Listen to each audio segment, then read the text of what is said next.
Adventures.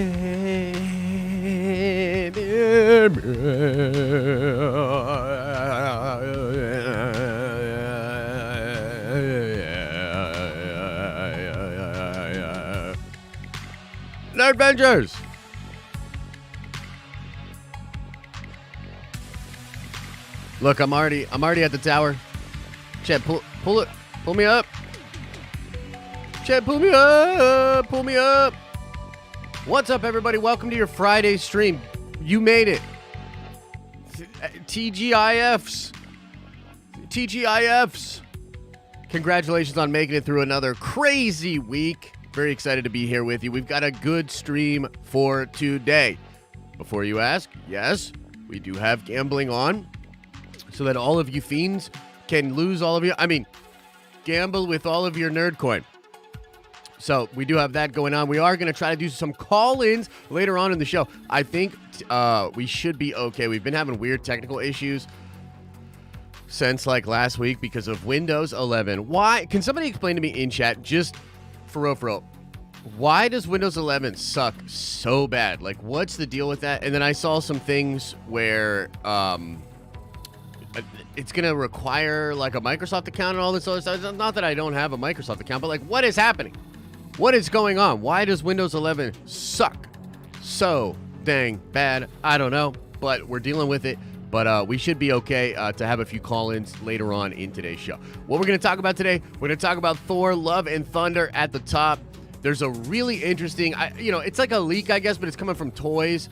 And it's quite interesting. And I think it maybe says something pretty cool about this movie. And just actually by happenstance, Lizzie Hill, I think somebody on Lizzie's website, Vin, on the Cosmic Circus, just dropped a big article breaking down what they think this is. And so we're going to talk about that. It's pretty crazy. And there's also an older 4chan plot leak that I wanted to go over because I think it actually does tell us a little bit about what to expect for Love and Thunder. There's a lot of stuff we don't know about the film, but as far as things that we do know about it, I kind of wanted to break that down. I also today want to go over the Peacemaker finale and the drama that is surrounding the Peacemaker finale and DC. We were going to talk about this yesterday, but many of you were in chat saying I have not seen the episode yet, and so I was like, hey, it's all good. We'll wait. And so we're going to do that today, and I'll give a spoiler warning at that point if you want to get on out of here. I also want to tease out a couple of got to reset Streamlabs? Okay, it's not working, huh? Damn. Okay. Give it a little reset, see what we can do here. Guys, I also want to talk just a little bit about some content that I'm going to be making, okay? So yesterday there was a big story that broke out there about the Kenobi show. I'm sure you probably saw some of this online. We did a video that did very well yesterday talking about this new leak. There's even more information about that coming out. So I'm going to do a video either today or tomorrow about more details about that specific leak and what we think is going on with that. It's pretty interesting. I also have a very cool video about more sequel trilogy content coming. That's a really, really fun video that Fernie edited that I think you guys will really enjoy. Even if you hate the idea of Disney doing more sequel trilogy content, you'll have a good time watching that video. But I decided I want to do something, and unless you guys tell me it's the worst idea ever, I'm going to probably do this, okay? I don't have a podcast guest lined up this week. And it's been a very busy week, which, I will talk about today at 1 p.m. We're going to do the business tier stream for the Prime members. I'm going to get into a whole bunch of stuff today. I think it'll be a really good stream for you guys, okay? But I've been thinking about doing a podcast that's just me, okay? And I want to talk all about the current situation with the Lord of the Rings show. Now, I know some of you guys are like, no.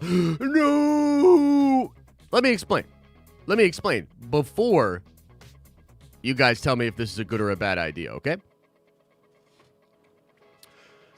The discourse around the Lord of the Rings show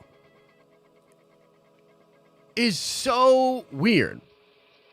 And even myself, because I'm really not a hardcore Tolkien guy, right? Myself coming into this situation, getting excited about the new show, and then watching the discourse from the fandom, from the outside looking in, it seems like the surface level story here, or the cover of the book, is another fan base doesn't like black elves or black characters or whatever, right? So from the outset, that's what it looks like. However, the more I learned about this situation and the more I've been exposed to certain things about Tolkien's work and about... It's a complicated thing, okay? And so the more I look into it, the more I'm like, wow, there's actually something way more interesting, number one, and way more... It's more complicated than that. It's not just people saying there can't be black elves. And if you think that's what's going on, you're really missing a lot of pieces of it. And as a... What the hell is this? I mean, it's cool, but like, come on, man. Switch it up for me. Okay, and here's the thing. I thought about wanting to bring somebody else on the podcast and talk to them about this, but frankly, I think a lot of people... Like, I'm not trying to get anybody else canceled, okay? And so I want to talk about this in a very Josh way and sort of parse out all the different elements about it. And I think what I'm going to do is literally it's just going to be me and you, very similar to a live stream. It'll be a video podcast, or you can just listen to it, on Spotify and Apple. But I thought, you know what I should do is just literally sit down with all my thoughts, sit down with this whole situation, and break it down. And putting it out on the podcast, that would sort of isolate that discussion to a different platform, because I know many of you feel really strongly and differently about these sort of things. I frankly think most of you guys, and look, this is a really... I don't think you guys fully know what's going on here. You know what I mean? I didn't fully know what was going on here. And the more I look into it, the more I'm like, damn, that is a pretty interesting situation. So, I want to do that, and I think I'm going to release that as a podcast just in the next couple of days. Okay? So, just some interesting things going on in the channel. Highly recommend you check out the regular Den of Nerds channel for some really good videos that are going to be coming out. Make sure you're subscribed to the podcast feeds on Apple, on Spotify, because I think that's a very interesting subject that I personally really want to dig into. So, I don't know. You guys let me know. Good idea, bad idea? What do you think? Did Josh find a fence to sit on? Absolutely. I found my way to a fence in this situation. And you know what else, too? Like, this is the other thing about this. I got to do this for me. Sometimes when I can't get something out of my mind, when I, like, keep talking about, like, I'm going to be real with y'all. Like, we're about to talk about Thor 4. That's cool. I'm excited for Thor 4. I'm hyped to talk about that. When I woke up this morning, the only thing I wanted to really discuss was this Lord of the Rings thing. And it's only because I have found it so personally interesting. Like, the more I look into it and, just sort of watching Nerd of the Rings feed and hearing some of the things that he's bringing up and watching the discourse around this. That's the only, like, honestly, dude, like, I would much rather just be talking about that than Thor 4. But I respect the format. I respect the audience. I respect what's going on in the world. So it's obviously a better move to today focus on how DC is destroying itself. But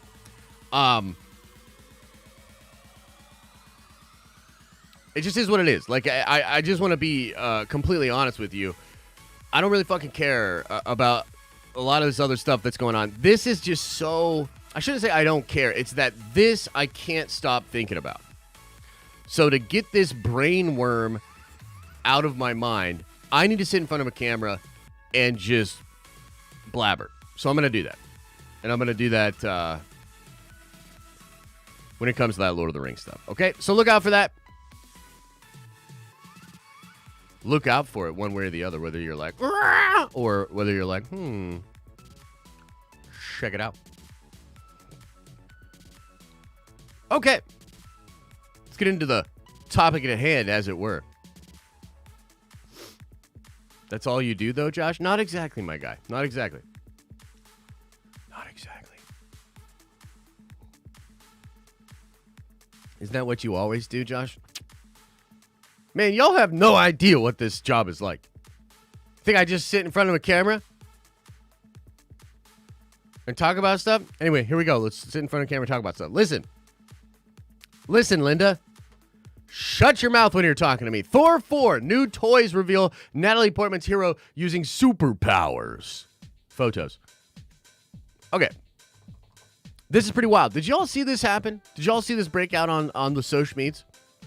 Don't lie, you aren't even wearing pants?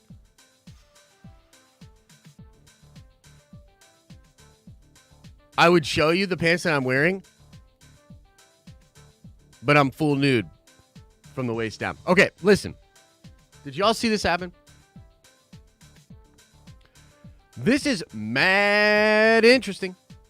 So we have here 6-inch action figures of Chris Hemsworth and Natalie Portman's Thor in their completed outfits and dilly-dallies, okay? What's really interesting, though, is that it looks like in this photo here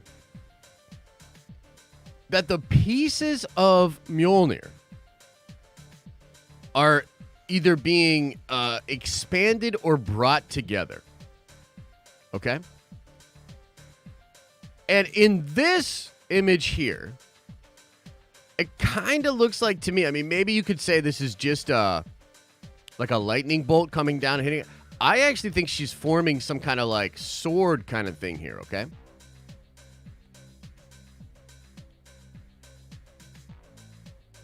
And we've been questioning ever since we saw there was that leaked poster, and this is a pretty good look at it right here. Ever since we saw that leaked poster, man, like we've seen that Mjolnir appears to be reformed, but still all cracked or something like that. And we've had a lot of different theories about what this could mean, right? It's possible that they bring the weapon to Eitri, and Eitri just reforges it using all the pieces and reforging it together. But this image really makes it look like there either is a moment where she's like getting the power and like the hammer itself is reforging right then and there, which would be crazy, or the hammer itself, even though it's formed, can somehow unform and form, right? And I was like, when I first saw this, I was like, dude, this is dope. Like, what if she's got the ability here to form Mjolnir into different type weapons? Like, what if this image is some kind of crazy sword and she can form it into something like that? Pretty wild. Well, as fate would have it, Cosmic Circus just dropped a crazy article all about this. Okay. To me, their speculation immediately points to Underjarn, Jane's brand new weapon in the comics at the end of War of the Realms in 2019. Jane's ultimate Mjolnir is destroyed entirely, but the pieces of the hammer immediately return to Jane and reform into a new weapon called Underjar, the All Weapon. Okay? This is a new tool, not a hammer, that can take any shape imaginable. The idea is that Mjolnir was formed into a hammer because that's what was most suitable for Thor at the time of its forging. However, now that the hammer has been destroyed, the material is free to match any shape the user needs, including weapons, wings, a shield, or even a communication signal. It's a bracelet. It looks like a bracelet until I need it to look like a sword or a mace or whatever.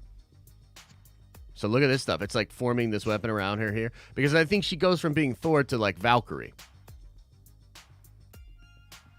That's pretty crazy. What should also be immediately noticeable is how the gold color on the toy is similar to Underjarn's golden color in the comics. While there could be any number of explanations for what the yellow spikes are representing, Jane's stance seems like she's holding a mace rather than an exploding hammer. That's actually a pretty good point. Holy cow. So wait a minute now. It does kind of seem like a mace. Yo, okay.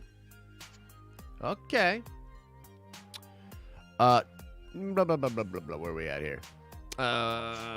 Jane's stance seems like she's holding the mace. Additionally, both these toys are previous images have shown that Jane's hammer will have cracks. These cracks indicate that the hammer was likely recreated from the shards of a destroyed Mjolnir, similar to the idea of how Underjarn was made in the comics. These cracks and shards could also be connected to the hammer, then reshapes into other weapons. You'll notice there seems to be a bit of the hammer in the image of the figure in her weapon above. Since the Underjarn is a very recent comics development, it would be exciting to see if we're seeing it brought to life in the movies already. This could even be a surprise, accurate adaptation since the MCU already has a broken Mjolnir that Jane could reprise. Adapting Underjarn also suggests that Taika Waititi could be streamlining the Jane storyline, as the Underjarn didn't form in the comics until after she ended her time as Thor. Simplifying Jason Aaron's Mammoth Thor saga wasn't a surprise for the movies, and I'm happy to see that the MCU...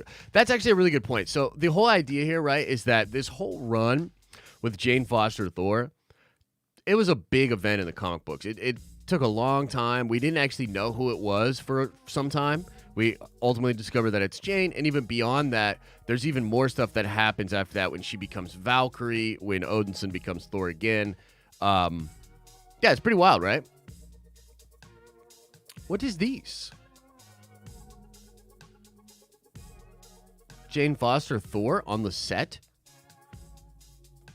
Being lifted in the air, being all jerky? I don't know what that means.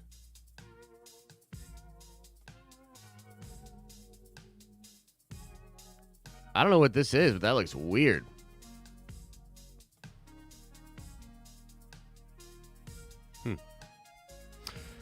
In examining more images via the Daily Mail, you can see Natalie Portman as Jane looking at some kind of bubble, protected shrine with what looks like a stone in it. If you look carefully and getting quite close to it before a guard nearby is mysteriously pushed away in another Daily Mail image, the obvious take place before the video above. You'll notice this video, what most people believe is Jane transforming, is very close to that area.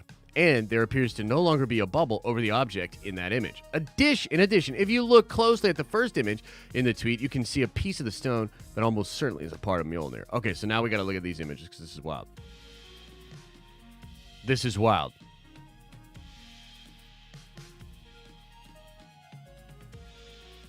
Okay, yeah, so you see the bubble? And that could be a piece of Mjolnir.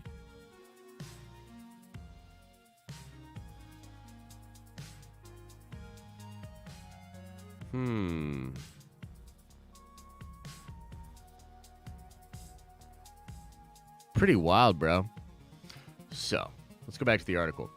Okay, but the question then is, how has reforming and being connected to Jane now changed Mjolnir? Perhaps the new Mighty Thor action figure gives us a clue and hints at a powerful alternative weapon for Jane. Taken straight from the comics.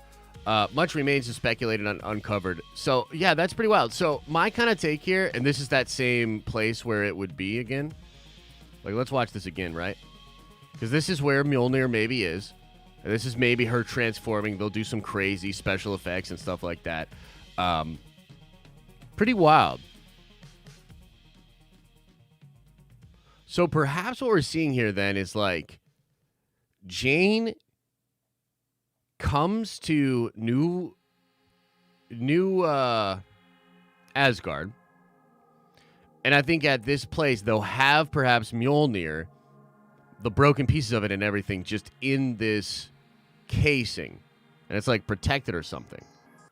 But somehow she's going to either become worthy or have the ability to connect to Mjolnir in some way. And then it'll reforge. And then that's probably up here when she's transforming. And that'll make her into see something. Sorry, guys. I got to switch-a-rooney on something here. Okay, cool. So that'll probably switch her into Jane Foster Thor. That's pretty wild. I don't know if this will be like a one-to-one, like the exact thing that they do with the weapon, but regardless, it's real cool, man. I'm excited. Now, one last thing I want to talk about when it gets into Thor: Love and Thunder, because we haven't really talked too much about Thor: Love and Thunder recently. I'm excited for the film. I think it's going to be really dope. At one time, Taika said that he wanted to create the best Marvel movie yet with Thor: Love and Thunder. And I think that Thor will have some pretty epic stuff going on. It will have an impact on the MCU for sure. But it's also going to be Taika being Taika. You know what I mean? If you think about Ragnarok is one of the best MCU films. So entertaining, so enjoyable as a movie. It does lead the characters into Infinity War in a really cool way, but it doesn't really feel super connected to that storyline. It has its own thing going on. And in this article, they're talking about an old 4chan leak, and actually this came out last year, actually, this article. But it's the most relevant, best look at what we think is happening in the film. And it says that Gore the God Butcher is going to slaughter many of the characters set to appear in the upcoming Thor sequel. Again, we don't know 100% if all the names mentioned here are actually going to be what happens here, but it gives us a general sense and idea of what is happening, right? So he will actually slaughter many of the characters set to appear in the upcoming Thor sequel. These characters include the Grandmaster, R.I.P. Jeff Goldblum, which kind of sucks, but makes sense. Lady Sif, what? They're going to kill Lady Sif? Get out of here. Korg? Bruh, if they kill Korg, we riot. I'm not down. And even all of the Asgardian actors. These characters would include Luke Hemsworth's Thor, Matt Damon's Loki, Melissa McCarthy's Hela, and even Sam Neill's Odin. So it certainly seems like a lot of characters will ultimately die in Thor: Love and Thunder if the rumors are true. Now, let's talk about this for a second. I actually heard this is true. And I heard that, like, as crazy as this seems, like, what it's probably going to be is, like, they have some play going on with the fake Asgardian gods, right? You know, Matt Damon, all those guys that we saw before. What the fuck? And I think what's going to happen is, like, Gore's going to show up in New Asgard and not realizing that these are all actors, he's going to kill them. And he's going to slaughter the F out of them. That's pretty wild, bro. Like, that's pretty wild. And let's keep going on this rumor here. It says, it goes much further, insisting that Thor himself has to battle Gore the God Butcher in order to stop him from killing both Nebula and Mantis. That would be really crazy. Implies to me that'll happen somewhere out in the galaxy, right? Where Thor's still riding with the Guardians. Ultimately, however, the rumor states that Thor must eventually back off and run away from the battle after Gore defeats him. Of course, as stated above, this rumor should be taken with a grain of salt, but considering all the film's villain is named Gore the God Butcher, it seems likely that at least some of these characters are going to die by his hands in Thor: Love and Thunder. Even more so, considering the film will introduce new gods like Zeus, who will be played by Russell Crowe. The most definitely seem to want Gore to have quite the body count. Okay, let's just kind of talk about that for a hot second, guys. Yes, we think the homie Russell Crowe will be playing Zeus in the movie. I think that shit's gonna be awesome, man. And so you start to think about all these different things that you have going on, right? You've got New Asgard. You've got Gore the God Butcher. You've got him likely killing a bunch of different characters and gods. And essentially it's going to be a thing where they're like, yo, we got to stop Gore the God Butcher. Thor himself is going to get massive power upgrades, at least we think. I mean, it looks like his armor is going to be really, really upgraded. He's still rocking Stormbreaker, but we think that it's even possible that armor is made by Eitri or something of that nature, because we do think Eitri is going to be in the movie. Russell Crowe, Zeus, you know, all that kind of stuff seems super, super fun. What's the deal with Natalie Portman's Thor? In those shots we just looked at in that article, it looks like she's going to be at the place, and I think that's the stage where those actors are going to be. Does she have some kind of encounter with Gore? Gore kills all these people in front of her, and then there's like just a moment where she's called to the hammer or something like that. I'm not entirely sure, man. Something like that's probably going to happen. She's going to have a call to action, and I think at that place in New Asgard, she will reform Mjolnir. And then at that point, it kind of seems like the course of the movie will be Thor and a sort of new group of Thor Corps or hammer wielders. I mean, I think Valkyrie, Korg, Jane Foster Thor, and Odinson are all major players on the poster. And so it seems like that's going to be our main crew. And, you know, out of nowhere, dude, I'm telling you, this movie, it's going to be such a good movie and such a banger. You know, and I can't believe it comes out. It's supposed to come out this July, right? Correct me if I'm wrong, chat, but I believe Thor 4 Love and Thunder comes out in July. Bruh. Like, when we went into the doctors the other day and got the ultrasound, and we were like, we thought we were going to have a July due date, right? Now we're going to have an August due date. And I said to myself, I said, oh, sweet. I won't have to miss Thor 4. We're good. We're Gucci on Thor 4. You know what I mean? I had a real good sort of dad moment there. You know what I mean? So I'm pretty fucking excited. I think Thor 4 is going to blow minds, dude. I really do. I really do. And to be in a world where we're going to get Doctor Strange, Multiverse of Madness, which is just continues to blow up, continues to be the most speculated about, talked about film. The hype is real with Doctor Strange. You're going to get that. And then a couple months later in the middle of summer, you're going to get Thor 4 Love and Thunder with all this wild shit happening. Oh, shit. Am I going to get to the VV? I don't know. Yo, I love this book. Spider-Man drops in 30 seconds. All right, I'm going to try. Yo, this run, this Spider-Man run by Bendis, oh my God, it was so good, dude. I loved this run. It's where 616 Peter Parker meets Miles Morales. It's really cool, man. It's really cool. So, I don't know, man. I just wanted to talk a little bit about that Thor stuff. We can definitely get into more of that later if you guys have any questions or comments about that. I'm going to try to grab up this drop real quick, and then we'll talk a little bit about James Gunn. 0.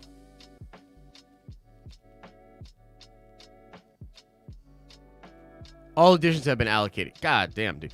Dude, I'm kind of bummed. I mean, I know I say this every single time.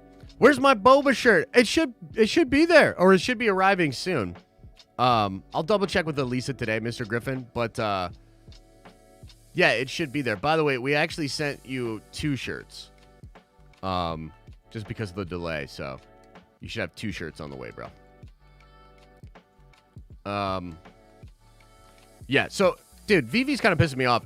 I really need them to go to the new system soon, because it's just honestly no fun to not be able to get a drop at all, you know? And I realize that if you've got a collection of like 20, 30, even 50,000, and you've got 1 million people on the app, and most of them at this point are so bullish on the app that they're trying to grab everything, so you're probably competing with like hundreds of thousands, if not close to 1 million people on every single drop. It's just annoying, man, you know? And I know they have a new system that they're going to implement, bruh. Wow, do we need that new system? We need that shit hella bad. So, yeah, I'm very much looking forward to the day when I can actually try to get some stuff. You know what I mean? But anyway, yeah, let me know what you guys think about the Thor stuff. Now, I do want to kind of issue, I guess, a slight spoiler warning here. If you don't want to hear about the drama when it comes to Peacemaker and the finale and all that stuff. Get on out here. We'll probably take like 10 minutes on this, maybe 15. I don't know. So, yeah, slight spoiler warning. If you still haven't seen the finale and you don't want to hear about it or discuss it, it's all Gucci, man. It's all Gucci, man. Okay. Here we go.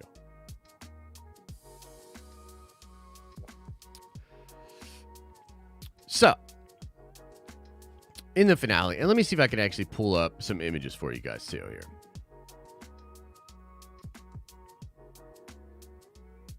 Okay. Spoiler warning. Let's talk about it. Let's talk about this. Okay. So, in the finale of Peacemaker, there's a cameo at the end of the episode, and it is of the Justice League, at least these members here, 4 members of the Justice League, okay? So, Superman, Aquaman, Flash, and Wonder Woman. And he walks past them, and there's a moment where there's like a funny Aquaman joke where James Gunn says, go fuck a fish or something like that. And then Jason Momoa. And I believe the only people you actually see in the shot are Jason Momoa's Aquaman and Ezra as the Flash. They're the only people that have dialogue. And there's an exchange between them where Ezra says, or Momoa says, I'm so fucking tired of that rumor. And then Ezra says, it's not a rumor, though. And then Aquaman says, fuck you, Barry. And then that's it. Okay? Now, I have a ton of different thoughts about this, man. Here's my first thought about this. Even though I am not a big James Gunn fan, okay? I'm not that crazy about his sensibilities, his type of humor. Even though I'm not I'm not a fan. I'm not a fan. I like my shit a little different, you know what I mean? Even though I'm not a James Gunn fan, I feel like you gotta give some props to James Gunn for this cameo and also for what he's attempting to do with DC, okay? Because you gotta understand, he wanted the Justice League in the Suicide Squad.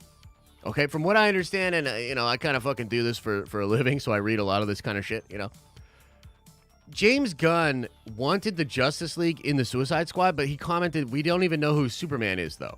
Right? It was kind of like a low-key, like, shade moment. Okay? So, you gotta, if you're just kind of observing what's happening, it feels like James Gunn he's such a comic book sweaty. And again, even though I don't love his sensibilities, like,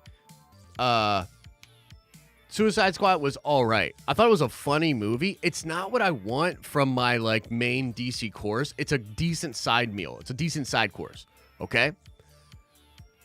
You gotta respect the fact that he's a comic book sweaty and that he wants these characters, the DC characters, the big ones, the ones we all fucking care about, that he cares about as well. He wants them to be in a lot of the shit.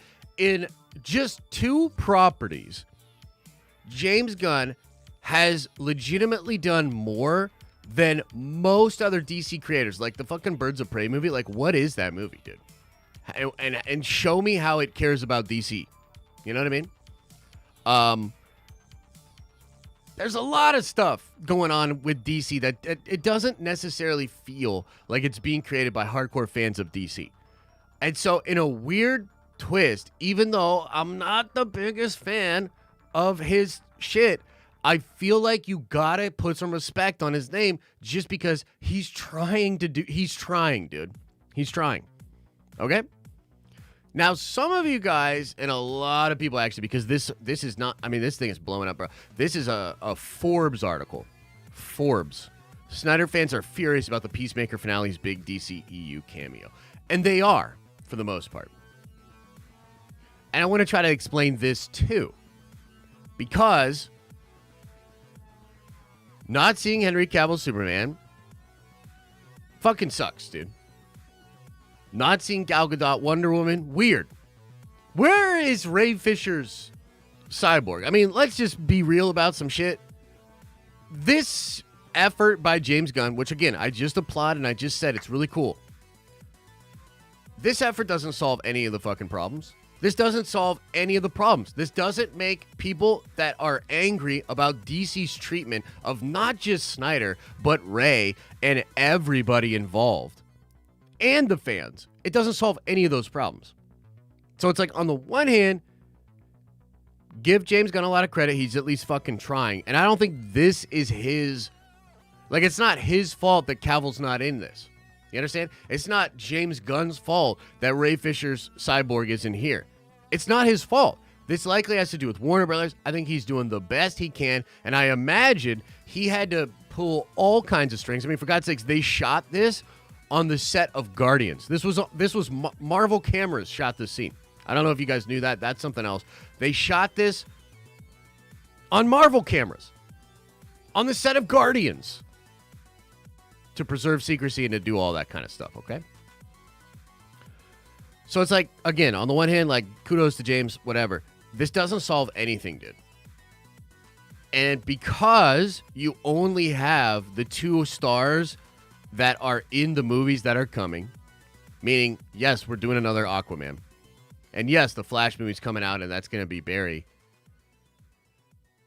It doesn't solve any problems, and it actually kind of feels like more of a slap in the face to many of the fans that are out there. And so I think it's a weird situation where if you're a hardcore Snyder fan, I don't know that you can actually feel good about this. I imagine some Snyder fans do. I imagine some DC fans are like, this is cool. It's way better than what else has been going on. I totally get that. But from the perspective of Snyder fans, this ain't it, Chief. Like, I'm sorry, it just ain't. You know? So, what does this say about the situation with DC? I don't know, man. I think it really just kind of puts an exclamation point on how bad it is. Because by all rights, this should be something really cool that the fan base should be able to celebrate. Like, in the example of Book of Boba Fett, even though that show's uneven as fuck, we all pretty much celebrated a lot of fun stuff going on in that. Okay? So Cad Bane, find me someone, I mean, sure, you might have said he's not blue enough, you know what I mean? Or whatever. But find me somebody that's legitimately upset that Cad Bane showed up. No, man, the shit was awesome. If anything, we're mad that he didn't do more. You know? Grogu and Luke and Ahsoka. Find me someone that's legitimately upset that was going on. This should have been a unified fan celebration. This should have been something that we all got super hyped up about. But instead, it still feels like a slap in the face. Maybe not to you, but to many Snyder fans out there. And so, I don't know, bro. I don't know what else to say. Like, my take on it is, in some ways, I wish I wish James was reeled in a little bit, because, again, I'm not a super fan of his style. But I respect his sweaty nerd roots. And I respect that he's trying. Like, this is pretty wild. And it's crazy that he was even able to accomplish this. And in some ways, I'm like, man, give James Gunn more control over at DC. You know? Because, again, like, we could do some really fun stuff, and he at least gets it. Like, Starro is a crazy fun, deep-cut character. Super fun to see that character in Suicide Squad. James Gunn is a comic book guy. You know what I mean? And in some ways, it's like, I wish they would just let him do more. But in the other sense, like, my biggest takeaway from this whole experience is that it's such a divided house, and it's so contentious that they've got a lot of work to do, bro. And we'll see how this Flash movie goes. We'll see how this Batman movie goes, and we'll just see. But, like, I know some of you guys are like, dude, whatever. Like, the Snyder fans, like, who cares? Yo, here's the deal, bro. Let me explain something to you. There is no way that as a movie studio, you can look at your fan base. You can see that you had literally one of the most talked about films of all time, one of the most passionate and aggressive, I dare say, fan bases of all time. You're not just going to be able to move past this without addressing it. Like, you're not just going to, I don't think anyways. I think this will loom large over DC as a brand for a long time to come until they address it. You know what I mean? So that's my take. Take it or leave it.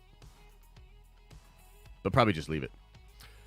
So, yeah, there we go. We can get into that, too. I'm sure you guys have some thoughts about that. Let me see if there's anything else going on that I wanted to talk about. I think there was, actually. If I remember. There was a couple other fun things that happened.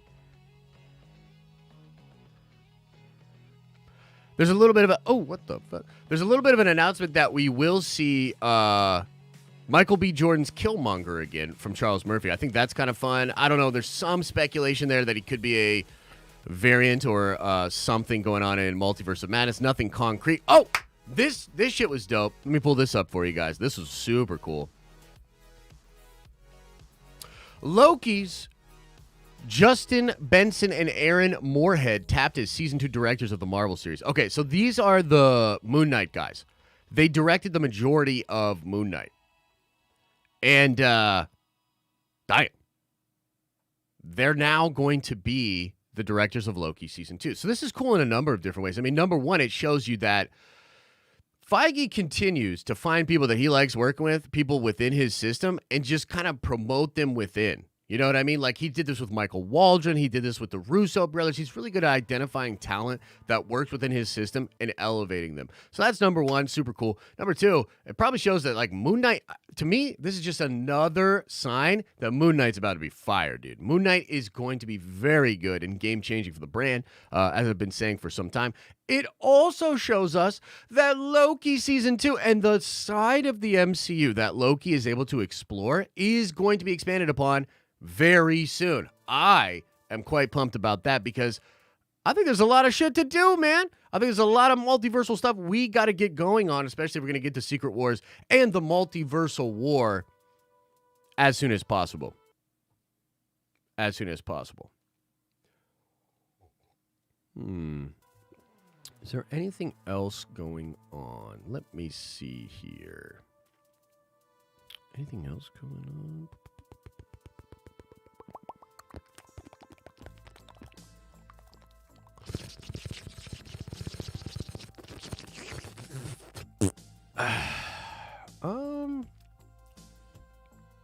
I don't think so. I think that's about it, guys. I think that's about it for today.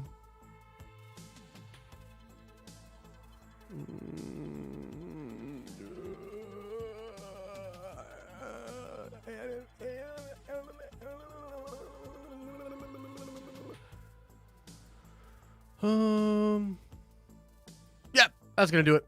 All right, let's get into the Q's and the A's. Guys, I'm sure you got some thoughts, some opinions. So we'll go into that for a little bit here. Obviously, Super Chats help the channel out, keep the lights on, etc., etc. Get you a little bit of that juicy nerd coin as well. I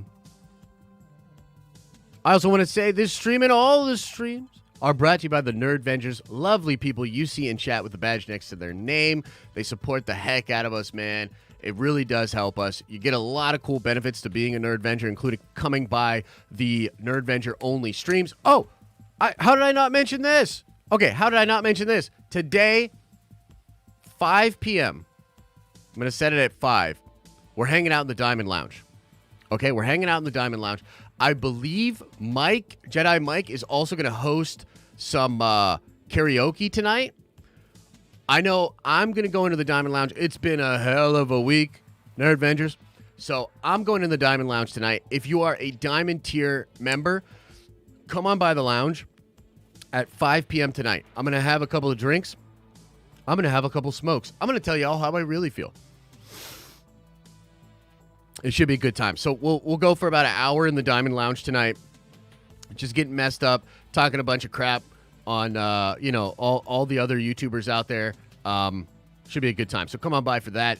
And, we'll have a Prime stream today at 1 p.m. Look, you know what I'm trying to say is become a Nerdvenger. That's what I'm trying to say. Don't you understand? Don't you know where I'm coming from? Don't you know that it's the best decision you'll ever make for your life and your family, etc., etc.? Hot damn. Hot damn. All right, let's get into Q&A, man. I expect a lot of interesting ones today. I'm sure everybody's real fired up about my take on Peacemaker. Oh, everybody loves Peacemaker. Oh, everybody loves Peacemaker. Oh, the Batman looks real cool, too. Oh, I love Peacemaker, blah, blah, blah. I thought it was epic what he did. Wrong! Wrong! And hang on one second, actually, because I think one of the supers I'm actually missing because I didn't do that stupid thing in enough time here.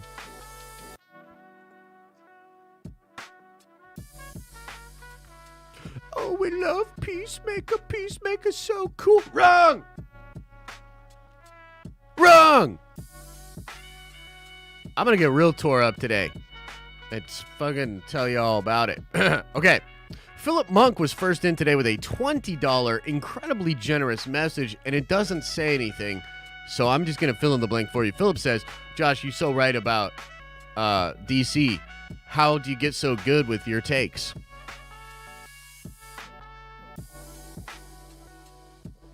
Well, Philip, you know, I practice a strategy of, like black belt level fence sitting. Okay. And you got to find like that nice happy medium. You know what I mean? You got to find that nice happy medium. And you can upset people, but you can't upset them too much. You know? Orange Grove 55 says, as a content creator, do you ever stress over cancel culture? How do you approach it? Yeah, dude, for sure. So let me explain. Cancel culture. Super weird, right? Super weird. Like, I think about it in the sense that it's really, you know what it really is? It's a weird situation because, like, if I come out and say something that's going to fire up a bunch of people, I feel, here's what I think it is. I think that a lot of the people that watch me all the time, or the people that are, you know, Nerdventure members or everything like that, they get a feeling and a sense of who I am. And I think the more time you spend with somebody, you know, even though it's a parasocial relationship, right? It's not like real, but it's pretty fucking real. You know what I mean? You get a sense of this person. This happens with a lot of different content creators. And so I don't know that I'm ever necessarily in risk of that, like, you guys getting a different impression about me because of something I say or the way that it's blown out. The truth is, the real danger is actually from the platforms themselves. Like, for instance, even with this situation with the Lord of the Rings show, I thought about this because I want to put it on Spotify in some ways because it could trigger some things on YouTube, and then, like, YouTube can get all weird about content, and it's really, really weird. I can put it on Spotify instead, and there's not as much of an effect, as much of a risk when I'm talking about these sensitive issues on Spotify. But here's what's really weird. YouTube can actually take something I say from off the platform and then use it to strike the channel or to hurt the channel. This shit happens all the time. So do I think about cancel culture? Yeah, but it's not as much the culture. It's more like the way the tech companies are responding to the conversations online, if that makes sense. So actually, censorship is more of a concern to me than cancel culture. Because a lot of people, and this is not ubiquitous, of course, but a lot of people that get canceled end up having thriving brands and careers. Not everybody, of course. You know what I mean? But in a lot of ways, some people, their come up is getting canceled. You know what I'm saying? So for me, it's actually more from a straight principles perspective that I'm worried about censorship, not cancel culture. But I appreciate that question. And I think that's the last one that's not popped up. Okay, cool. Yes, Terry Moto with a $20 holla. Says, and by the way, very generous, man. I appreciate that. Says, good morning, Josh. I just got back from my 3-week honeymoon from Colombia. Missed you guys, and I just watched the season 3 finale of Mandalorian. What the fuck happened there? Hashtag save T'Challa. Hashtag recast T'Challa. Yeah, so, first of all, I appreciate the support, man. Hope you had a great honeymoon. Holy cow, 3 weeks? My guy, I would love, I'd love to have 1 week off. You know what I mean? But that's awesome, bro. Season finale of Mando. I assume you're talking about Book of Boba Fett. What happened there? Man. I tell you something I've been thinking a lot about has been Book of Boba Fett. And not in the best way, by the way. You know what else I'm going to do right now? I just feel like doing this, man. Just because y'all are so cool. And I know some people have been gambling their coins away. Please don't get mad if this shit doesn't work, okay? But there's 10,000 nerd coin for everybody watching right now. Boom. Boom. There you go. Okay, so let's linger on this for a second. And I also got to go to Poll Town. Real quick. Because I want to know what you guys think about this.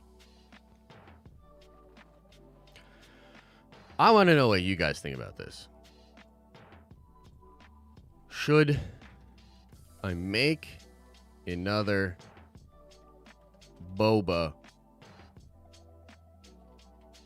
review video? Now, before I ask this question, let me explain.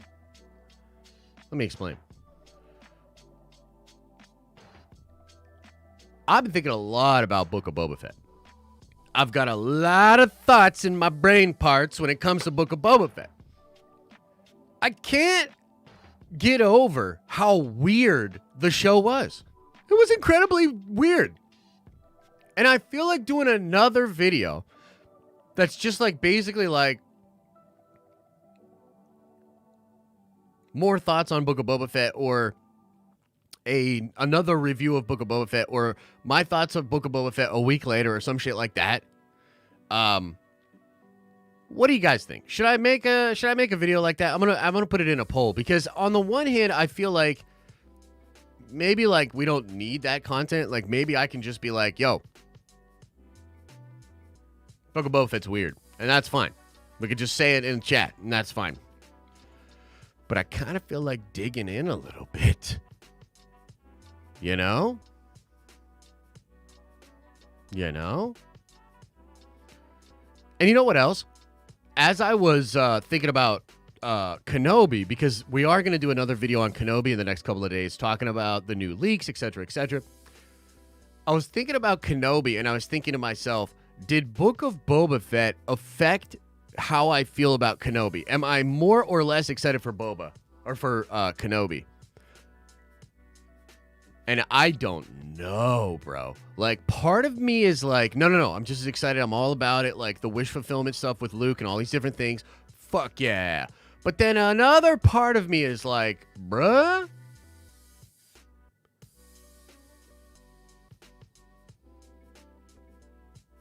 That shit was just weird, dude. And it's like, I don't want any of that weirdness, okay?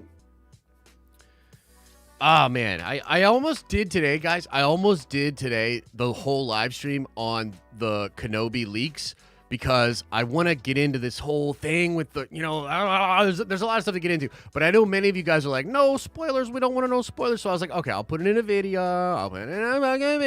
So nobody freaks out on it. Okay? I did that for you. But I kind of want to just get into all of it, bro, because I was looking at the comments on the video yesterday, and a lot of people are like,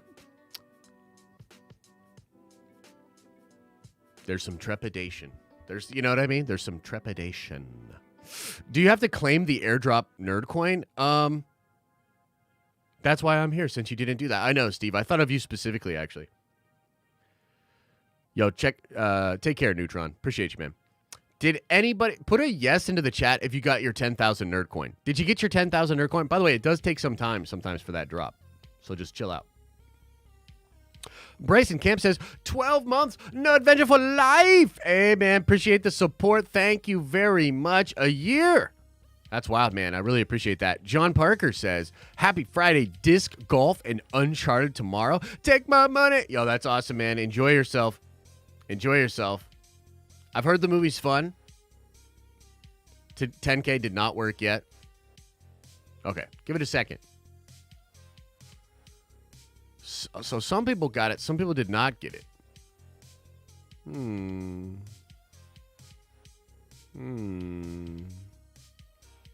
we'll try again in a little bit. Damn, some of you guys have never gotten a drop. I don't know what that is, man. I don't know what the deal is with that. I'm hoping by the end of this year we go to our own system and we don't have to rely on Streamlabs anymore. MCU Drew says over under 65%. All MCU films hit a clean billion this year. What are the films? What are the films? I mean, Doctor Strange, yes. Thor: Love and Thunder, probably. Wakanda Forever, yes. And yeah, if those are the only three you're counting, I would say yes. You do have Morbius. You have across the Snyderverse. Spider-Verse. Damn, I got Snyder on the brain, huh? Yeah, I don't know. I would say over 65% chance. James01 says, blue or pink lightsaber gender reveal. Possibly double-bladed. So, no twins. Thank God. And it's actually a little bit too early for us to know the sex. So, we went in and we thought we were at a certain place. We're actually about a month earlier in the process. So, due date moved all the way to the end of August, so we weren't able to tell the sex that early, actually. But we should know soon. Prince Zodiac said, Feige let Gunn use soundstage equipment for Cameo. Yes, he did. Yes, he did, which is, I know some people are already thinking, like, and speculating, oh, what if we get some Marvel DC crossover stuff? And James Gunn would be the guy to do that, for sure. For sure. Big Stevie W says he explains why Cyborg and Batman aren't in it in interviews. He also said that he didn't think it would be anyone other than Jason. Ezra was a late-minute ad.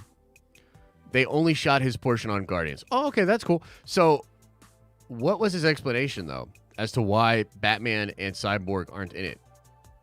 Is it because the Flash movie reset everything? Stevie follows up and says, I'm a Snyder fan, and I don't feel that at all. These are Snyder's characters. They just are hamstrung by the Discovery merger. Yeah, it's possible, man. I just think that... So here's the thing. Can you blame Snyder fans? Like, I think that a lot of people feel that a lot of the things that happened over the course of since the Snyder Cut was released till now, maybe you were not as bothered by some of those things as other people were. If you're really hardcore in the Snyder fandom, the disrespect, the shade, like the fucking Ray Fisher situation, Gal, all of it, bro. Like, I think it kind of depends on how much you were irritated by that. I feel like this is James doing the best job he can as an olive branch and trying to have fun with DC in totality. What I'm saying to you is, it's not going to work. That's just not going to work. It didn't work for me. It's not going to work for a lot of fans out there, because until we actually see what the plan looks like, how is leadership shaking out, it's like, it's cool but not good enough. That's my stance. You don't have to feel that way. What I keep saying, though, is that I think people are underestimating how much that fan base feels wronged. And as I said, credit to James Gunn, because I think it's a really cool idea. My take, not going to work. Trevin says, DC needs a reset. Give us a starting point like Iron Man 2008. It is scattered all over the place, all goobly glob, so utterly avoidable. Yeah, and I guess what I was kind of trying to say also was I think James could be that guy. Like, James has the sensibility, and he's cool with comic stuff. He could be that guy. They just need to make a decision, though. I don't think this, like, do it all, say it all exists thing is actually going to work for them, but we'll see, man. We'll see. You have to be determined. Chris says, Josh, finally, after 1 month of not being able to watch, I was finally able to enjoy this. I missed your face. Oh, thanks, man. I hope whatever was going on in that month worked itself out. I hope you're all Gucci. China Chicken, welcome to the Nerd Vengers. You are a Nerd Venger now. Thank you for the support, man. I really appreciate that. Jaboy G says, hey, Josh, love the show and all you do. What connection do you think Jane Foster's golden malleable Mjolnir could have to the Eternals' cosmic weapons? Ooh, I like that. You know, I hadn't really thought about that, but that is a pretty cool idea. I wonder if there's a connection there between those sort of golden weapons that the Eternals use, especially like Thena, when she like makes that spear and everything. Girl, I don't know. That's a cool idea, brother. I hadn't really thought about it, and I can't really off the top come up with a cool way to fit that together, but it absolutely could be connected. Nuck and Futz with a 9-month member says, being a Nerd Venture has truly changed my life. I'm hitting new strength PRs in the gym and grew 2 inches. You know where. Oh! Join the Nerd Vengers today. Hey, thanks, Nuck and Futz. Appreciate the support, man. Glad you're pleased with your results. Keeman Thomas says the new Leia plot leak for Kenobi sounds good. Yeah, so not really going to talk about that in this stream, but yeah, I think it's pretty cool. We talked about it yesterday, and I'm going to talk about it again in another video. So, Trinity, member for 20 months, says being a Nerd Venger has caused me to grow moobs. Results may vary. Ah, shit. My man Trin's got some man boobies, but hey, that's still growth, right? Luna says with a $5 holla, says, hey, Josh, how is Elisa and Luke doing? Also still excited about Kenobi, but not sure how I feel about Kenobi rescuing Leia. Happy Friday and take my money. Yeah, so again, I'm just not trying to look, we've been talking about this Leia thing for some time. It's not the fact that Leia's in it that I'm trying to keep from people. It's some of the other stuff that's in the leak. So I'll just say this about that. I'm actually pretty surprised at how bold this story might be being. Meaning, bro, they ain't afraid of they are seemingly not afraid of a lot of canon contradictions. On the one hand, and you know what I realized about my Star Wars fandom the other week? Remember, we brought this up, right? Put a 1 into the chat if you remember this. Here's the thing about me and Star Wars. My takes are inconsistent and they don't make any sense. Okay? I'm just trying to be honest with you guys. I'm a Star Wars fan just like all y'all are Star Wars fan. I don't know what the fuck I'm feeling. One day I'll wake up and be like, I feel this way. The other day I'll wake up and be like, I can't believe it. I feel this way about that. I feel that way about this. I feel simultaneously like Star Wars needs to fucking not give a shit about canon and just do some fun, dope shit. And then I also feel like, but that canon though. Okay? Do you feel me? Do you feel me? It's like, dude, nah, man. Have fun. You gotta do some crazy shit. You gotta go, baby. Go, go, go, go, go, go, go, go, go, go, go, go, go. But also, how about that canon, though? Yo, what about that canon, though? Okay. So having said that, how do I feel about it? I feel like, do your thing. Let's have some fun. Let's get bold with it. But also, if you fuck up the canon, I will hate you. Okay? As far as how Elisa and Luke are doing, I'm happy to report both of them are doing pretty well, man. Luke's doing much better. Elisa's feeling much better. Things are good. Okay, let's keep going here. Dodd says, member for 14 months. Wait, what? What the hell? Dodd says, Josh, thanks for the Benson and Moorhead news. I heard about Loki season 2, but I had no clue they were directed Moon Knight. And so much more pumped for it now. Thanks for the news, bro. Hey, thank you, brother. Thanks for all the support. And yeah, I think it's just super good news all the way around, man. It speaks very highly of Moon Knight. It speaks very highly of Loki. The whole thing, man. Oh my God, Marvel's killing the game. The real Jesse Lee Reed says, here's what James Gunn really did. He proved to Marvel that Avengers-level characters can guest on Disney Plus shows without taking the focus away from the show. Let me think about that for a second.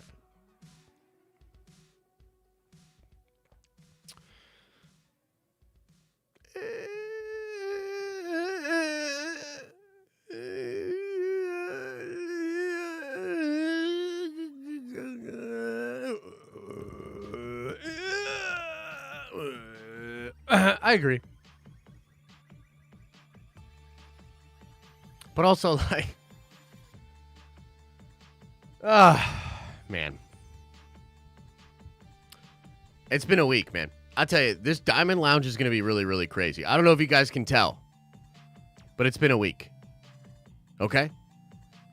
And perhaps if I had had a couple of glasses of wine in me, we were like 2 or 3 joints deep in the Diamond Lounge.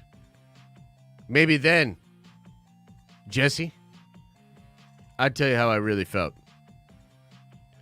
You know what I mean? I see your point.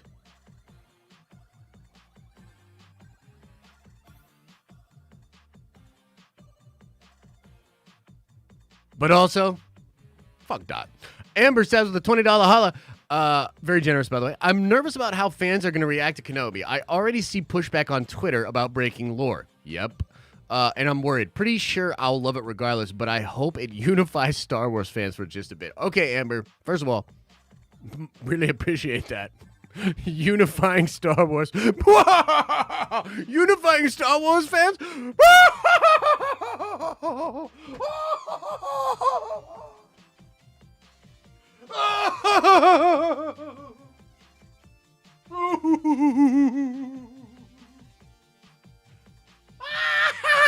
Okay, anyway,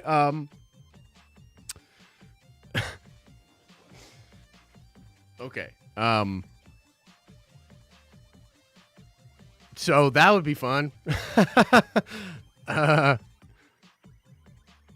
Shit. Okay.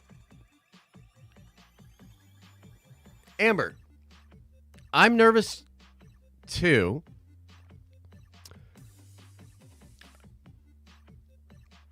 Correct me if I'm wrong, Chad. How many Star Wars projects in a row have we said there's a lot on the line here? It's almost like every single time they go up to bat, it's do or die. What do you think? And I kind of feel like every single time we come out of one of these situations, at least recently, and there haven't really been, I mean, they don't really put out a lot of content, so it's, you know, it is what it is. But it kind of feels like at this point, I want to say Kenobi is make or break. Kenobi is the nail in the coffin. Or perhaps the turnaround moment. But I don't even know if I can say it. I almost feel like it's very similar to the Snyder Cut thing, where a lot of you guys are like, and I can feel it. You know, I can feel it. I can feel the energy. You're like, no, that's not true. I'm a Snyder fan, and I love this stuff.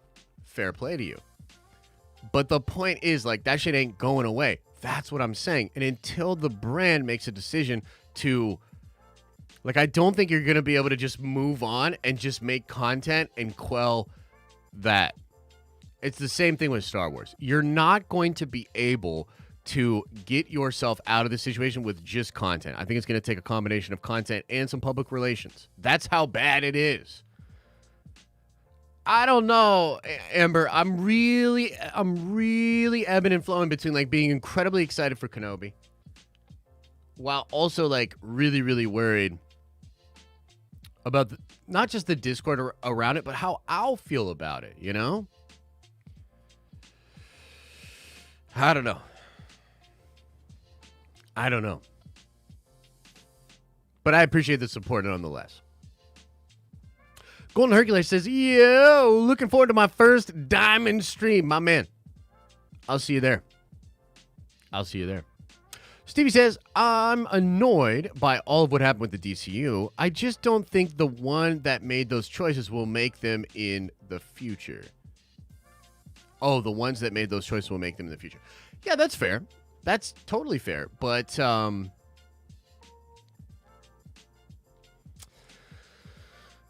it has a lot to do with narratives, right, Stevie? It has a lot to do with narratives. Like, what's the deal here? Like, what was the narrative of this situation? What should have the narrative been? And again, I just feel like until you address those situations properly, like it's not gonna really change, you know? Soul says, just got my Amethyst badge. You created an amazing nerd community. Thanks, bro. Thanks for all the hard work, brother. My Nerd Venture family. Hey, I really appreciate it, man. Love doing this. Love coming into the Nerd Ventures Tower with y'all. And I'm glad you're getting some enjoyment as well. Jordan Baldridge says, as a Snyder fan, I can't comprehend people being upset. It puts pressure on DC. Gunn didn't F things up. He can force them to have the DC multiverse. Yeah, for sure. And this is kind of what I said, right? Like, I actually give James Gunn a lot of credit for this. I think it's a really cool move. And despite what's going on at Warner Brothers, he was able to do this and deliver something interesting to fans. I'm just kind of making a all it is an observation. My observation is this didn't land. A lot of Snyder fans are still really upset about this. And I think until these situations are properly addressed, you're going to continue to have a divided fan base. That's all I'm saying, really. But, yeah, you can't comprehend people being upset. It has to do with no Ray Fisher. It has to do with no... Like, look, there's some outlandish things being said out there, okay? Like, some people are saying, like, James Gunn is just as bad as Jeff Johns because he erased Cyborg, Ray Fisher, completely. I don't agree with that, but I also think that the way this went down leaves room for that narrative to exist, right? So some of this is just from a PR perspective, but, yeah, man, like, I just think... I wish it was better. I wish it wasn't so. But I got to keep it a buck. That's what I think's going on. The real Jesse Lee Reed says, did someone say disc golf? I'm a member of the Auburn, California Chain Zombies. Holy shit. Hit me up if you're ever looking to play in NorCal. Josh, goes for you too, man. Hey, that's cool, man. Nice, bro. That's pretty fun. Lars says, Ex Machina for Movie Bros. The story's about AI going through a Turing test. Yeah, I love that movie. We could get into that. We could definitely do that. I love that, man. RF Gaming Channel member for 11 months says, thanks for all you do here in the Den of Candles, Josh. Hope I can make the Diamond Lounge tonight. Have a fantabulous weekend. Bye-bye, Snyder Cut. Okay. Cool. Thanks for that. Dan McDonald says, Diamond Lounge on National Wine today. Let's get nerd drunk. Wait, is it National Wine Day? Oh, bro, is it National Wine Day? Man, Elisa got me such a nice gift for Valentine's Day. She got me a bottle of my favorite wine. Ooh, girl. I'm going to crack that with y'all. And I'm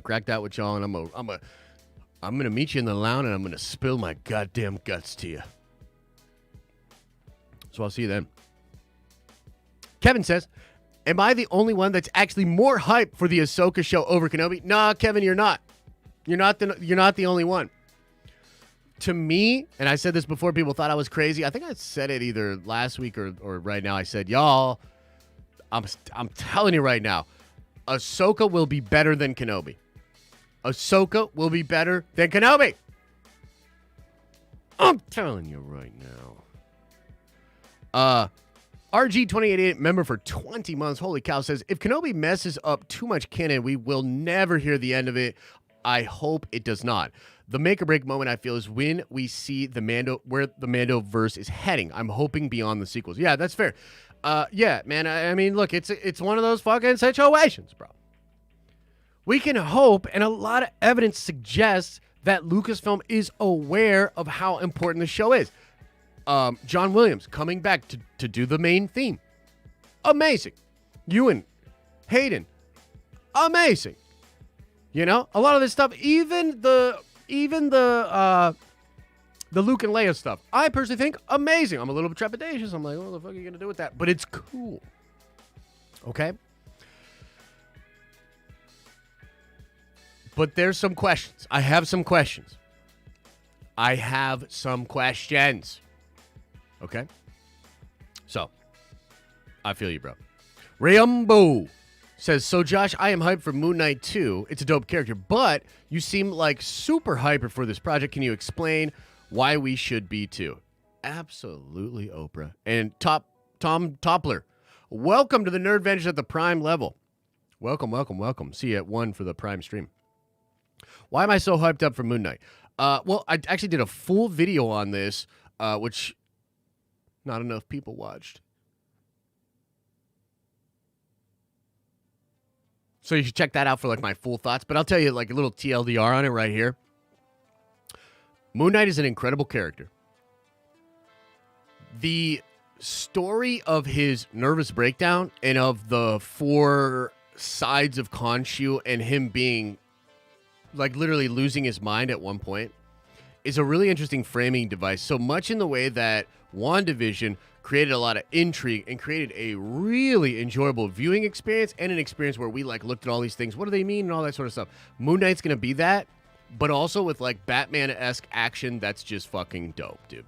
So it's going to be hella violent, hella brutal, and really mind-bending. It just happens to be all of my favorite flavors. Right? Some of you guys really love James Gunn and you love that kind of sensibility, that kind of fun stuff. That's all cool, man. That's not my thing. My thing's more like this. Like that cerebral shit.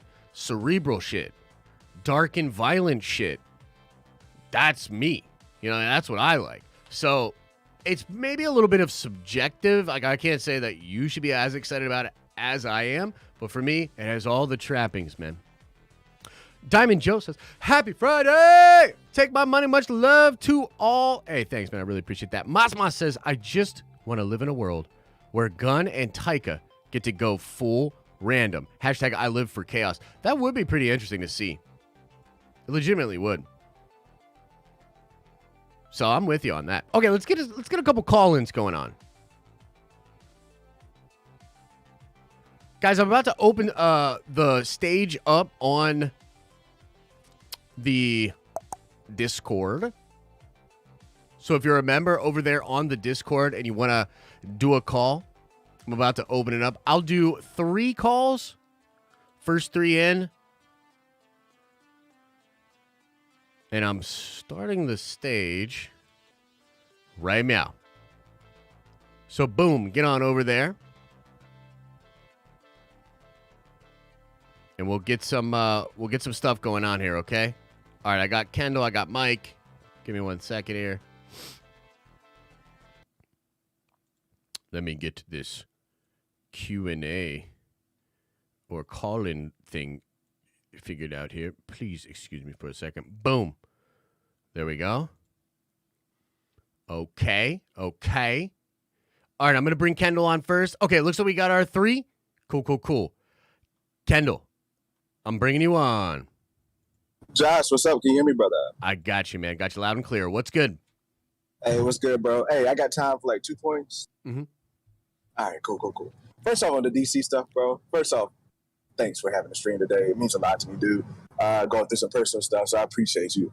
Appreciate you, man. But yo, the DC stuff, bro.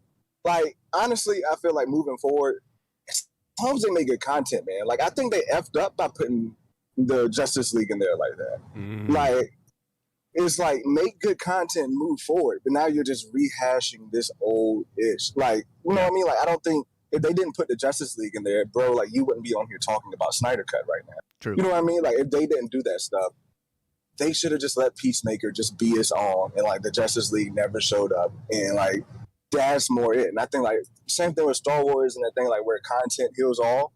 If they just go and make good content, like, I really think DC can move forward past the Snyder Cut. But it just comes down to the content. Gotcha. But yeah, I just want to sound off there. But I kind of got 2 more points. But then the Kenobi stuff, like Kenobi, bro, my concerns, I don't know if you remember the call-ins, I was talking about, like, I had concerns growing, and then, like, after the Mando episodes, like, I was like, all those concerns out the window. Yeah. Bro, those concerns are right back in my fucking front door, bro. Okay. Is there any, I mean, any reason why, or is it just because of the leaks yesterday, or? It's not even because of the leaks. It's just because, like, it didn't end. They couldn't make a way. They couldn't find a way to make the story of Boba match the intensity of what Mando brings, in a way, like with that finale. And it kind of makes me concerned because it's like one of the mysteries or one of the cool things about Din, at least for me, is that, and Grogu, is that it's brand new. It's a fresh start. It's moving forward. Yep. But you're coming back to this whole legacy thing, and it's still like kind of a issue of, could they really like bring that home, if that makes sense? Yeah. So like I'm concerned. I'm still feel like I'm gonna like it, but I'm more concerned about the fan reaction. But I'm also concerned too that it can end up being a clusterfuck like Boba. Yeah. And then my last point, bro, and then I promise I'll let you go. Yeah, it's all I good. just want to talk about Multiverse of Madness. With the multiversal implications of everything that's going on, bro, like, where do you think, I've been trying to think of where Kang fits in. And like, I would love to see like this kind of maybe is either in line with Kang's plan or throws his plan off. Yeah. But I'm not sure, and I kind of want to get your take on this. When we know we're getting Kang in Ant-Man 3, yeah, do you think Kang's story will be more so, say, for Loki Season 2 as far as to propel us into Ant-Man 3? Or will it be more of a situation where like we're kind of getting to see Kang being kind of riled up into his appearance in Ant-Man 3 and Multiverse of Madness? Like, that's where I'm kind of like, when it comes to like making theories and stuff, it's like, that's where I kind of hit the wall. Like, will Kang be... Well, what Wanda does is what Kang wants, or will Wanda and Doctor Strange mess things up?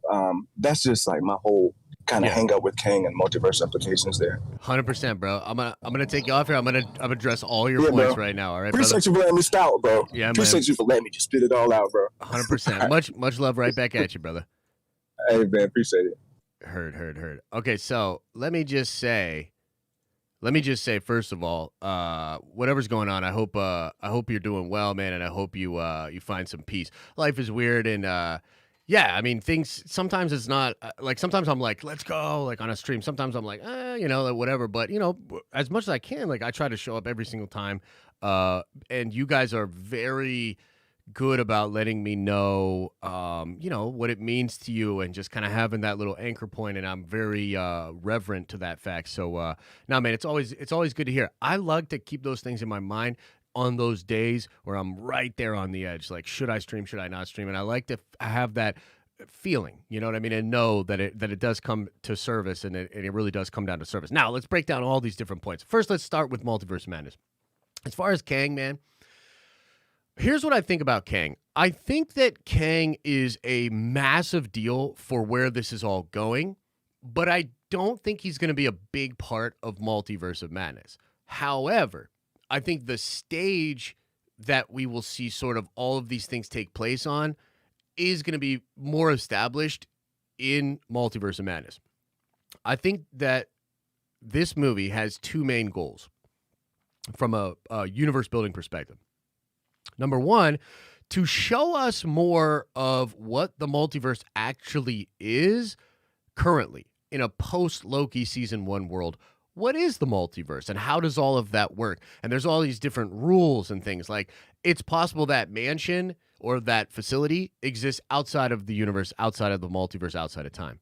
It is possible that that place where we see the spiral weirdness where Defender Strange is at, that's possibly a pocket dimension where the Book of Vishanti is kept, right? That's sort of a new thing that's going on there. And so I think we'll start to get an exploration of what this actually looks like. Is the TVA now existing outside of the multiverse, while also this thing exists outside of the multiverse? Because this idea of a multiversal war, I really think is kind of the direction we're headed in with regards to Kang.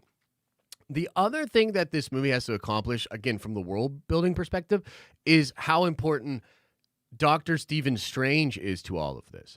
And his journey in this film is going to set him up as an incredibly important character versus Kang. So in some ways, we're actually building up the main players that will come to face off against Kang, in my opinion. And I think his character will obviously be heavily explored in Quantumania. I think he'll also be explored in Loki season 2. And I also think he'll sort of just be all over, sprinkled throughout as we head towards Secret Wars. As far as the Kenobi stuff, I hear you, bro. It is weird. I don't know how to feel about it. I'm excited about some of these leaks, but when I hear some of this stuff, I'm like, whoa, they are really going for it.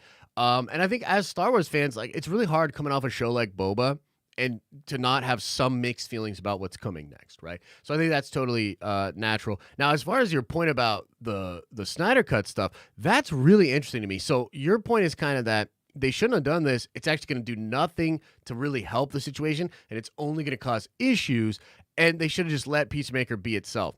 So this is kind of like, this is where, I don't know, maybe we actually are seeing this a little bit differently. Because on the one hand, like, I'm over here saying, I think James Gunn deserves a lot of credit because what he did create buzz, and it sort of captures a little bit of that zeitgeist hype that Marvel seems to always have. And from a straight perspective of a DC fan, if you're not as butthurt as someone like me, like, let's be honest, I'm a Zack Snyder simp. I'm super butthurt about this situation. I represent a more toxic portion of the Snyder fandom, okay? I'll just fucking own it. Having said that, I actually think James is doing the best that he can, and all of the things that Snyder Cut fans are not liking about this are actually outside of James's control. And so it's a really weird kind of balancing act here, where in some ways, James doing this could influence the way that Discovery Warner is going to take things down the road, and it could end up being a super epic play on James's part. And it's really hard to see like what all the minutia is with that. I'll also say that James Gunn is actually friends with Zack Snyder. They're boys. They're homies. You know what I mean? So I don't know, man. I don't know if I can... It's like this. Here's what I think. You and I probably see this a little bit differently, but we can probably both agree that shit ain't right over there. This probably doesn't solve anything. And until something happens, in your opinion, it's just more content moving forward. In my opinion, it's like coming out with like a PR strategy, which is essentially like, here's our plan. Here's what we're doing. Here's the Justice League. Here's the multiverse, whatever, right? Like, here's the deal. Kevin Feige's having meetings with everybody at Marvel Studios after Loki, explaining the rules of the multiverse, getting the whole fucking team on the same page. How do we talk about the multiverse? How do we use the multiverse? How do we fulfill promises that the multiverse introduces? It is like the exact opposite over at DC. They don't know what the fuck's going on, and they're trying to make sense of it, and then if it gets confusing, they're just like, yeah, multiverse. That doesn't feel good enough to me. So I hear you, bro. I appreciate you, man. We're just going to have to see where it's going. You know, I'm kind of being reminded, just as like expressing this, and this stream has kind of reminded me of one big thing. That at the end of the day, man, a lot of us just are fanboys or fangirls. And it just because we get up here or, you know, we say whatever we want to say, it doesn't, like, we are so passionate about this stuff that sometimes we can't be fully rational. We feel a lot of things, and we might try to express those things in a certain way. It's really hard to articulate how this should go. Where are the holes in the armor? And we also live in this weird time where, like, Marvel's just killing it. And you look over at Marvel, and you're just like, dude, holy shit, good job. But it's super hard to say to these other studios or companies like Star Wars or DC, just do that. Nah, you can't just do that, but you can try to learn from what they're doing. You know what I mean? So I really appreciate that, man. Thank you for that. And I'm going to bring in Jedi Mike. Jedi Mike, I'm bringing you on the call. Check one. Check two. Sibilance. Hey, Josh. What's Happy up? Friday, bro. What's up, man? How are you?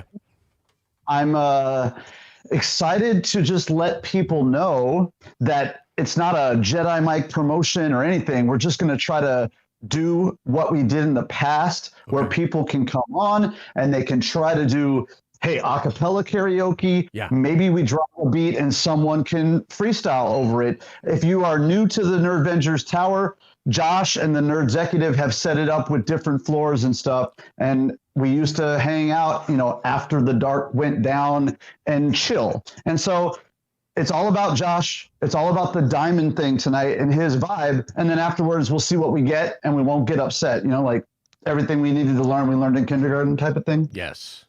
Yes. But it should be tight. As tight as we can make it. You know, God willing, the boomer tech stuff is on our side. You and I actually are still too young to be boomers, but we know how we are with the tech sometimes. Yeah, 100%.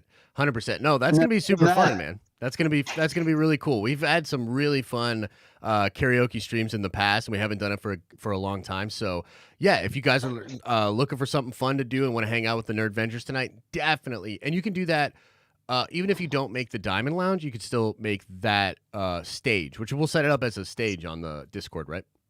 Exactly. And other days, like we're just in what they call the hub, and we're just chilling and we're talking about stuff, or we're in the Audio Avengers place. There's just a lot of stuff to do in the tower. Yeah. And we just appreciate you and the Nerd Executive and all the mods that work so hard to keep it a safe and fun place to chill. Yeah.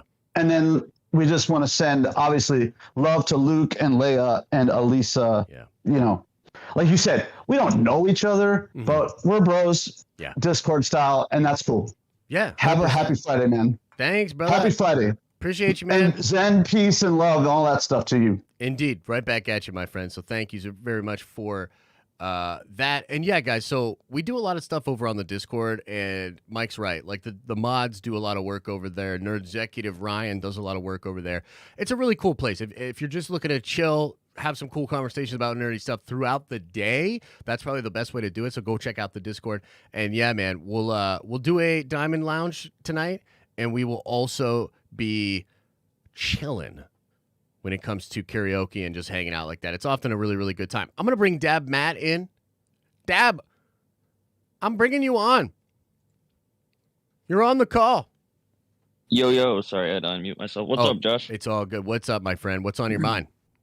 Not much. I didn't really have much on my mind at the beginning, but now after both Josh and, or why I say Josh, sorry, I just woke up halfway through the stream.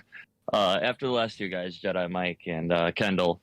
Kendall was the one that made me want to get on to begin with what the first thing he said was the Peacemaker. Did you watch the whole show, or the finale at least? No. So I think I'm 3 episodes in, and then I just watched the scene at the end. So to me, like I'm not trying to be that guy. I don't really like Peacemaker. Like it's a fun show, and it's like really, really humorous, obviously, but that's just not my personal flavor. So no, like I have not actually watched the entirety of the show. So. Well, from a story point of view, I disagree with Kendall. I love Kendall. I love your channel. But it made sense to me for them to show up. I mean, not necessarily show up, but for the idea of them to be out there, the fact that they even mentioned them, that was nice for them to be like, we need the Justice League. This is a giant threat. And the fact that the Justice League showed up was kind of like, all right, they would have showed up and tried to do something. They just weren't quick enough. And Peacemaker was able to act first. And then it's kind of nice for him to be able to talk shit to them at the end. I know you don't like Peacemaker, but from a story point of view, I thought it was kind of cool. Cool. So they, so basically, like, there's my understanding, because I'm right at that part where he's got that weird device and it's like killing people or whatever. Like, it has something to do with that, right? Like, that thing, is that essentially what brings the Justice League there, or? No, the fact that the butterflies were trying to get their food source moved, and they needed to kill the food source, was like a huge deal, and they needed to do it right then and there because they were trying to teleport them. I mean, spoilers for anyone who hasn't watched it. But yeah, enough with Peacemaker. I won't stay on that forever. I just want to echo some things that Kendall said. Shout out to the mods for always being there in chat and everything that they do in the tower and everything. And shout out to Luke and Leia and Elisa. Hope everything's going well. Thanks for having me. Absolutely, brother. Appreciate you, man. Appreciate no problem. See you later, man. Take care, brother. All right. Cool. Well, hey, man, lots of love, man. You guys are so kind. And no, I really appreciate all of that, guys. We have a lot of fun over here, and I'm glad that you guys get a lot out of it as well. So it seems like the Peacemaker thing, it's really interesting to me, man. It's like obvious that a lot of people really like the show, and that's awesome. Like I'm obviously not trying to poop into anybody's cereal, right? But for me, it's just a little bit strange. I have sort of some conflicting feelings on it. Where, again, like, kudos to James, and I'm glad that he made something that a lot of people really, really like. I just think that DC is objectively in sort of a messy situation.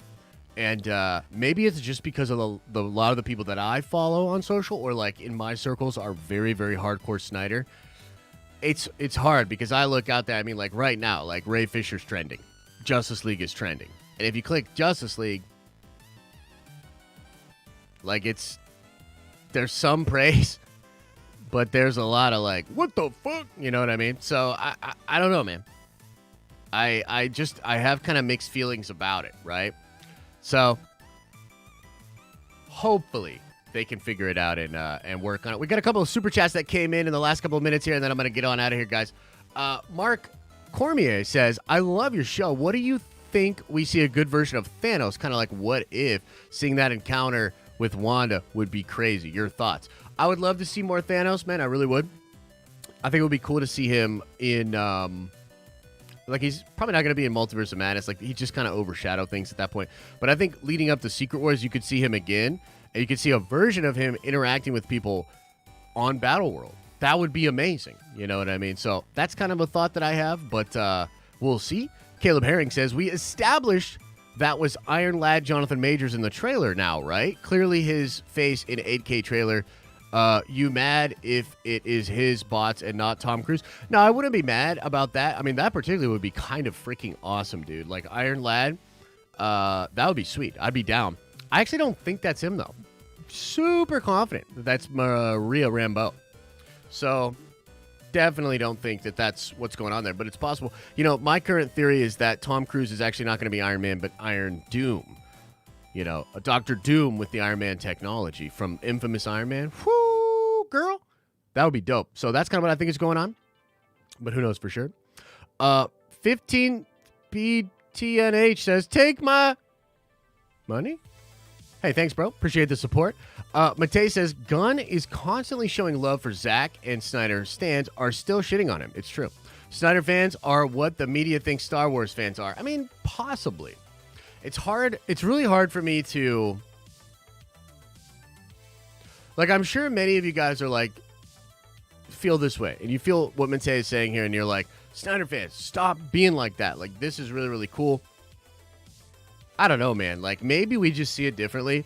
But again, the amount of just ridiculousness that came from DC, I'm personally not willing to just let that shit go. I don't know, bro. For me, it's like, I get where the Snyder fans are at. I absolutely get where they're at. But I also understand you saying this. But here's the thing. Like, I think the wider point, the bigger takeaway, if the bird's eye view of the situation is, it is what it is, man. Like, you're not wrong. He's showing love for Zack, and the Snyder fans are shitting on him. You're not wrong. What does that say about where the brand is at? That's what I'm trying to say. I'm not necessarily trying to pass judgment or whatever, you know what I mean?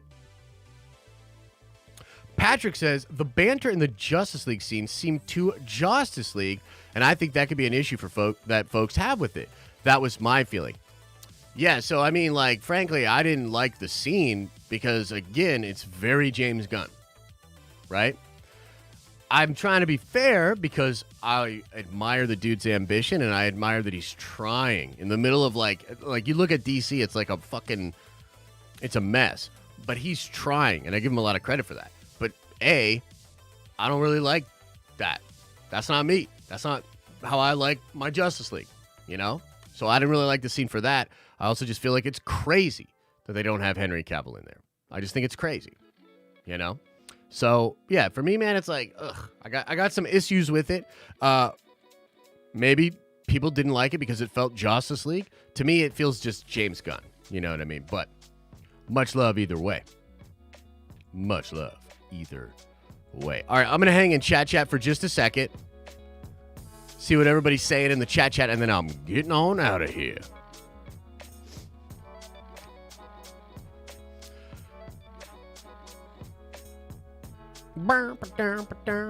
Oh, my chat's behind, though. Hang on. Let me see if I can reset it.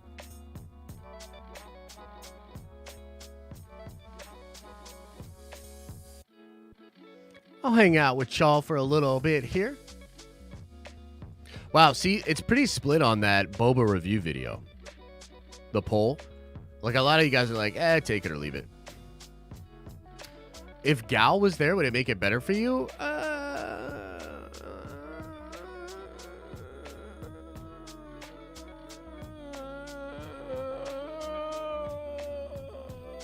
Nope. Okay, this is funny. So Patrick says, much love to Josh, but did everyone catch when he said he's more into cerebral and dark stuff and still poops on the Batman? Yeah, I mean, look, this is probably why I'll end up liking the Batman. This is probably why I will like the Batman, much to my chagrin. So I've been memeing on that movie for about a year now. And yeah, I'm gonna meme on it some more, as we get closer to it. But yeah, that'll probably end up being why I actually like it. I'll probably look back at it and be like, damn, this is a lot of stuff that I really like. I kind of like this movie. Which, by the way, also for the Nerd Ventures, we've been discussing what we want to do behind the scenes for the inevitable stream. I mean, look, here's the deal. Let me explain it to you this way. I'm going to be real. If I really like that movie, if it's really good and I really like it, I'm going to get out here and I'm going to be like, I really like this movie. I was wrong. I can't believe it. Blah, blah, blah. And I actually expect, all memes aside, I actually expect that to be the way we go. And I expect to come out here after that movie comes out and be like, wah, wah, wah. You know what I mean? However, you can bet your ass that if this movie is actually boring and is actually not good, I will frolic like the fucking... I'll be like jumping through the hills like in The Sound of Music. And I'll prance my candy ass into the tower. And, it's going to be such a good stream. I might have some, what are those things called where you shake maracas? Something? And I'll be like, hey, y'all, how about that Batman now? And I'll be so pumped and so happy. Because I'll be like, fucking told ya. But we'll see.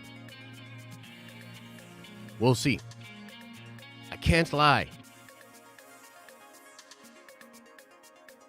I must be real.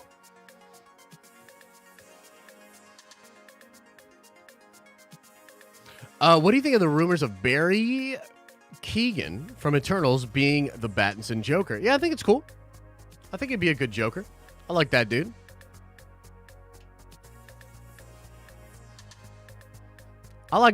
He's cool. All right, everybody, I gotta get on out of here.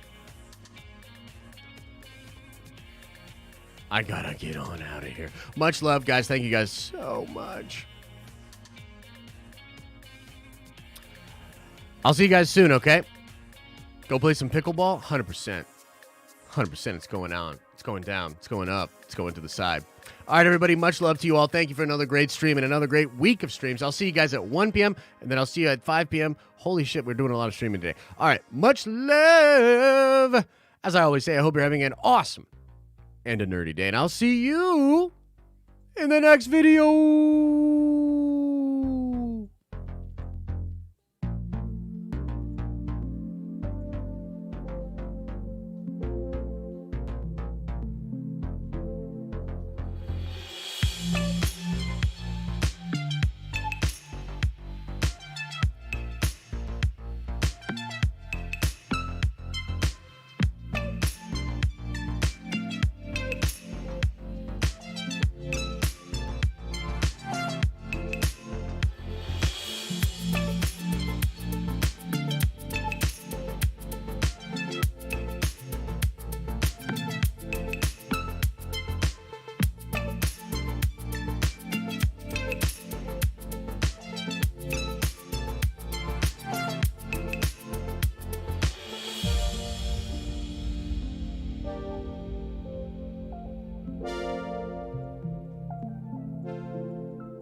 Is everybody gone? Did everybody leave?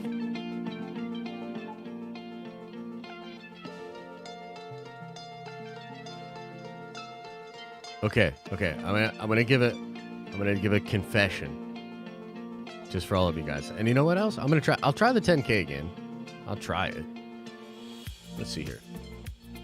Some of y'all about to be rich. All right, here we go. Let's try it. Let's try the 10K. Let's try the 10K.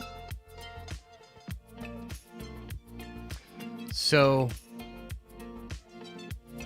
I found myself today in the middle of the stream being pretty unable to articulate exactly why the James Gunn thing bothers me so much. And I guess what I really wanted to do was just kind of pound my hands on the floor and whine and just yell, you should restore the Snyderverse. And oh, look, Chet's playing fucking Kid Cudi now. We're going to get fucking sued. No more music. We're cold.